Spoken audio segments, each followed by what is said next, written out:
ఇప్పుడు ఆయన ప్రతిపక్ష హోదా కావాలని అడుగుతున్నారు కదా. ఎలా ఇస్తారమ్మా 11 సీట్లకి? మీకు తెలుసు, కోర్టులకి తెలుసు, ప్రభుత్వాలకు తెలుసు.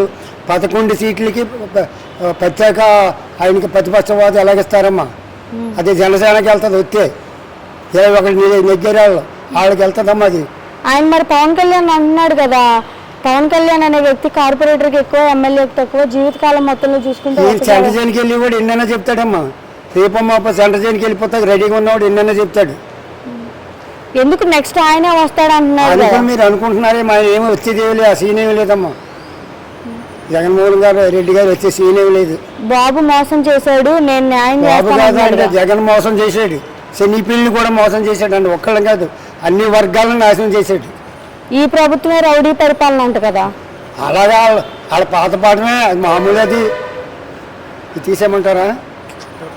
ఈ ప్రభుత్వమే రౌడీ పరిపాలన, అసలు ప్రజల పరిపాలన లాగా లేదు అని అంటున్నారు కదా. వాళ్ళు ఉన్నప్పుడు గుళ్ళు కొట్టేసినా, గోపురాలు కొట్టేసినా పట్టించుకుని దిక్కులు 4 సంవత్సరాల నుంచి 4 సంవత్సరాల నుంచి కేసు కూడా పెట్టలేదు. 3 టౌన్ పోలీస్ స్టేషన్లో, రాజమండ్రిలో ఈ ఆఫీసులో ఎందుకు పెడతాను? న్యాయం జరుగుతుంది కదా తల్లి. దుర్గా మల్లేశ్వరాలు నా జీవితం అంతా ఖర్చు పెట్టాను అక్కడ. నా జీవితం అంతా దారిపోసి కట్టాను. అలా పట్టించుకోలేదు. ఆ మహానుభావుడు వచ్చి హిందూ గుళ్ళు కూడా నాశనం చేశాడు. ఇంక అంతకన్నా ఏం చెప్పమ్మా. ఆయన కళ్ళగంటం కానీ ఆయన రాడు, సెంటర్ జైలుకి పోతాడు. ఏం చెప్తావు బాబాయ్ చంద్రబాబు నాయుడు గారి గురించి? సూపర్ అమ్మా. మూడు ప్రభుత్వాలు కలిపి బ్రహ్మాండంగా పరిపాలిస్తున్నాడు. అలాగే ఎవడు చేయలేడు కూడా. కేంద్రం కూడా వీళ్ళకి అడిగింది ఇస్తున్నారు. చాలా బాగుందమ్మా. ఐటీ మినిస్టర్ నారా లోకేష్ గారి గురించి ఏం చెప్తారు? ఆయన చక్కగా చేస్తున్నారు. రెడ్ బుక్ అంటున్నారు. ఆయన తీయలేదు ఆ పుస్తకం ఇప్పటికి. మామూలుగా న్యాయంగానే పోతున్నారు. అది కూడా ఆయన పుస్తకం కూడా ఇతరులు తీయలేదమ్మా. ఒక మాటలో ఏం చెప్తారు? ఈ చంద్రబాబు గారు, నారా లోకేష్ గారు, పవన్ కళ్యాణ్ గారు, అమిత్ షా గారు, ప్రధానమంత్రి గారు వీళ్ళు చేసినట్టు వీళ్ళ వల్ల కాదు, వైసీపీ వాళ్ళ వల్ల సూపర్గా చేస్తున్నారు. వాళ్ళ పగటికల్లా కడతాం కానీ ఇంకా రాదు కూడా, రాలేరు. ఓకే బాబాయ్. బాబాయ్ అమ్మా, మీ పేరేంటి? సోమరాజమ్మ.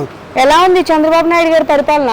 బాగా చేస్తున్నారమ్మా. నీకు అనుభవం ఉంది. అన్ని రకాల అన్ని కులాలను బాగా చూస్తున్నారు. చాలా బాగుంది.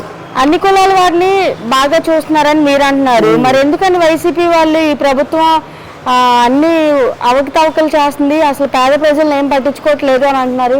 వాళ్ళకి ఉన్నదే ఆ ఫస్ట్ నుంచి ఉన్నదే ఆ పాఠం మా. ఇవాళ కొత్త కాదు, ఫస్ట్ నుంచి కూడా ఆ పాఠం ఉన్నదే. పాత పాఠమే పాడరాని ఫస్ట్ నుంచి ఉన్నదేనమ్మది. మరి ఈ ప్రభుత్వం అసలు రైతులను ఏం పట్టించుకోవట్లేదు అంట కదా. రైతుల్ని అన్ని వర్గాలని బాగా చూస్తున్నారమ్మా. కూటమి ప్రభుత్వం వచ్చాక అన్ని వర్గాలు అందరినీ బాగా చూస్తున్నారమ్మా. కళ్ళు మూసి తెరిచేలోపు సంవత్సరం ఇట్టే గడిచిపోయింది.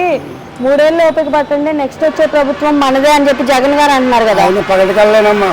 ఆయన సెంటర్ జైలుకి వెళ్ళాక రెడీగా ఉన్నాడమ్మా. ఆయన ఎందుకని బాబాయ్ గత 5 సంవత్సరాల్లో జగన్మోహన్ రెడ్డి చేసిన తప్పులేంటి? 1-2 ఆయన ఏం చేశాడమ్మా? ఏం చేశారు? పట్టణం నొక్కానన్నారు, అదన్నారు, ఇదన్నారు. ఎవరికి న్యాయం జరిగింది? ఏ కులానికి న్యాయం జరిగింది? ఎవరికి న్యాయం చేశాడండి? ఆయన ప్రజలకి మంచి పరిపాలన అందించాను, న్యాయం చేశాను ప్రతి ఒక్కరికి అని అంటున్నాడు కదా. న్యాయం చేస్తే 11 సీట్లు ఎందుకు వచ్చినాయమ్మా?